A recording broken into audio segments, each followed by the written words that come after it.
Hi friends, welcome to కొత్తగా చందమామ కథలు. ఈరోజు మనం తపఃఫలం అనే కథ చెప్పుకుందాం. పూర్వకాలమందు రాజ్యవర్ధనుడు అనే ఒక గొప్ప మహారాజు ఉండేవాడు. ఆయన పాలించే రాజ్యంలో ఉన్న ప్రజలకి కూడా ఈ రాజ్యవర్ధనుడు అంటే ఎంతో పంచప్రాణాలుగా ఉండేది.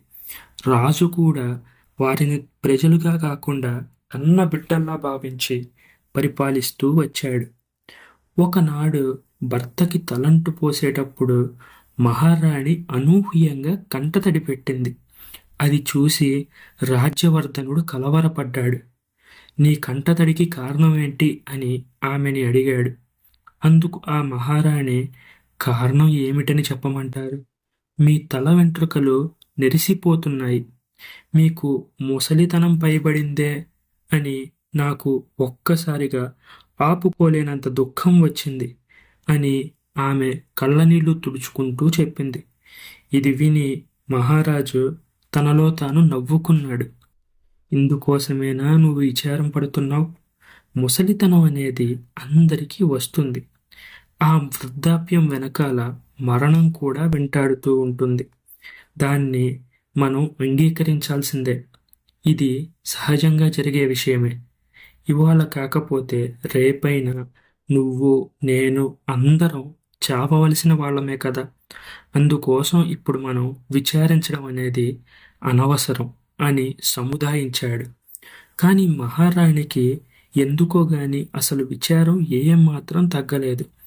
తన భర్తకు ఆయుర్వృద్ధి కలిగించవలసిందంటూ ఆమె ముక్కోటి దేవతలను ఎడతెరిపి లేకుండా ప్రార్థించడం మొదలుపెట్టింది. తన భార్య విచారాన్ని చూసి రాజ్యవర్ధనుడి లాంటి గొప్ప మహారాజు కూడా కుంగిపోవడం మొదలుపెట్టాడు. అతను క్రమక్రమంగా రాజ్య వ్యవహారాలు కూడా పట్టించుకోలేని దిశకి దిగజారిపోయాడు. ఇటువంటి పరిస్థితుల్లో అసలు ఏమి చేయాలా అని మంత్రి ఎంతగానో ఆలోచన చేశాడు. ఒక పక్కన వృద్ధాప్యంతో పాటు మహారాజు మానసిక ఆరోగ్యాన్ని కూడా కోల్పోతున్నాడు. దీంతో మహారాజు అయినటువంటి రాజ్యవర్ధనుడు పక్కకు తప్పుకోవడమే రాజ్యానికి క్షేమం అనుకున్నాడు. ఆయన ఉన్న పరిస్థితుల్లో రాజ్యాన్ని పాలించే అర్హత ఆయనకి లేదు అని నిర్ణయించుకున్నాడు. రాజ్యభారాన్ని మోసేందుకు రాజ్యవర్ధనుడి అయిన పెద్ద కుమారుడు ఉండనే ఉన్నాడు. దీంతో మంత్రి నెమ్మదిగా రాజ్యవర్ధనుడి వద్దకు వెళ్ళాడు. జరిగిన పరిస్థితి అంతా దాపరికం లేకుండా చెప్పేశాడు.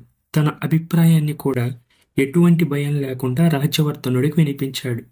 దీనికి రాజ్యవర్ధనుడు కూడా అంగీకరించాడు. సరే అని తన పెద్ద కొడుకును రాజుగా చేసి రాజ్యవర్ధనుడు తాను తపస్సు చేసుకునేందుకు అడవులకు వెళ్ళిపోవాలని నిర్ణయించుకున్నాడు.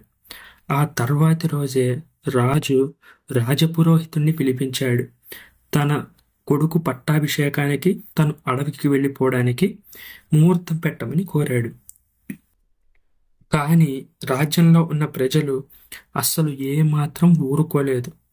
మహారాజుతో, ప్రభు, ఇన్నాళ్ళ నుంచి మీరు తమ సొంత కన్నబిడ్డల్లాగా మమ్మల్ని చూసుకుంటూ వచ్చారు. ఈరోజు మీరు మమ్మల్ని వదిలిపెట్టిపోతున్నారంటే మా మనసుల్లో చెప్పలేనంత బాధ, విచారం కలుగుతుంది. దయచేసి మీరు రాజ్యాన్ని పాలించినా పాలించకపోయినా ఇక్కడే ఉండిపోండి. ఒకవేళ మీరు మా మాటని కాదు అంటే గనక మేము కూడా మీతో పాటు వచ్చేస్తున్నాం అని అందరూ ఏకకంఠంతో చెప్పారు. అందుకు రాజు ఎంతో బాధపడ్డాడు. మానవులకి పుట్టుకతోనే చావు కూడా ఉన్నదన్న సంగతి మనందరికీ తెలిసిందే. దాన్ని ఎవరం మార్చలేం. నేను అడవుల్లోకి వెళ్ళకపోయినా నేను ఏదో ఒకరోజు మరణించక తప్పదు. ఎవరైనా సరే చావక మానరు.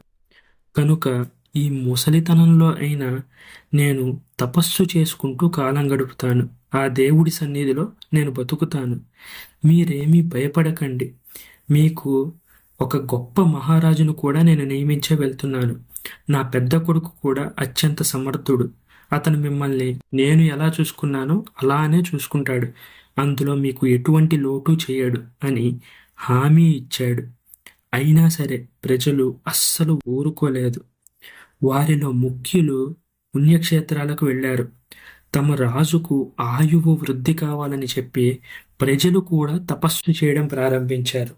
అలా వాళ్ళు నెలల తరబడి, సంవత్సరాల తరబడి తమ రాజు కోసం తపస్సు చేస్తూనే ఉన్నారు. అప్పుడు ఆ తపస్సు చేస్తున్న ప్రజలకి ఒక గంధర్వుడు ప్రత్యక్షమయ్యాడు. మీరంతా ఆ ప్రత్యక్ష దైవం సూర్యభగవానుడి గురించి కామరూప పర్వతం మీద తపస్సు చేయండి.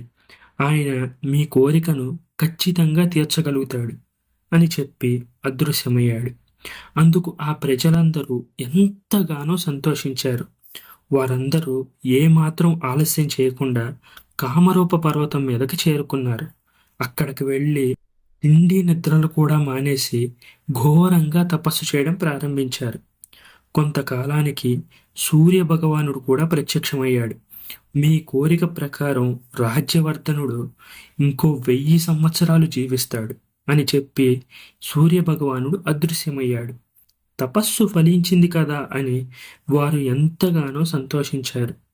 మహారాజుతో తిరిగి వచ్చి ఈ సంగతి చెప్పారు. కానీ వారు చేసిన ఈ పని రాజుకి ఎంత మాత్రం సంతోషాన్ని కలిగించలేదు.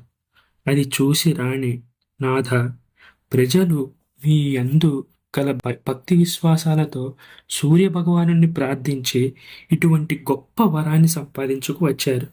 ఇంకా మీకు విచారం ఎందుకు అని అడిగింది. అందుకు రాజు, రాణి, నువ్వు చెప్పిన మాట చాలా బాగుంది.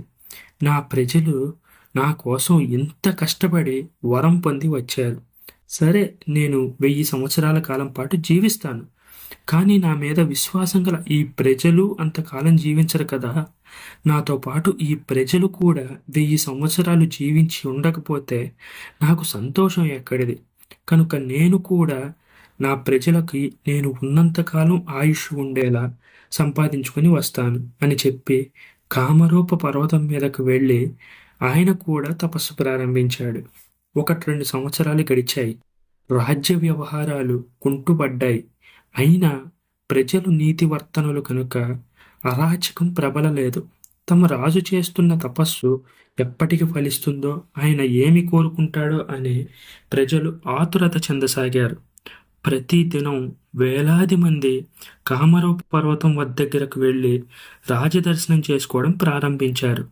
ఎట్టకేలకి సూర్యభగవానుడు రాజ్యవర్ధనుడి దీక్షకు మెచ్చుకున్నాడు. అతనికి ప్రత్యక్షమయ్యాడు. రాజా, నీ సద్బుద్ధికి మెచ్చాను. నీ తపస్సు ఫలించింది. నీ కోరిక ప్రకారం నువ్వు జీవించినంత కాలం నీ ప్రజలు కూడా జీవిస్తారు అని వరమిచ్చి అదృశ్యమయ్యాడు. సూర్యభగవానుడి అనుగ్రహం వల్ల రాజ్యవర్ధనుడు మాత్రమే కాకుండా అతని ప్రజలు కూడా 1000 సంవత్సరాలు జీవించి సర్వసౌఖ్యాలు అనుభవిస్తూ సుఖంగా ఉన్నారు. ఈ కథ మీకు నచ్చినట్లయితే దీన్ని లైక్ చేయండి, మీ ఫ్రెండ్స్ అందరికీ షేర్ చేయండి. అలాగే మన ఛానల్ని సబ్స్క్రైబ్ చేసుకోవడం మాత్రం అస్సలు మర్చిపోకండి. Thank you friends.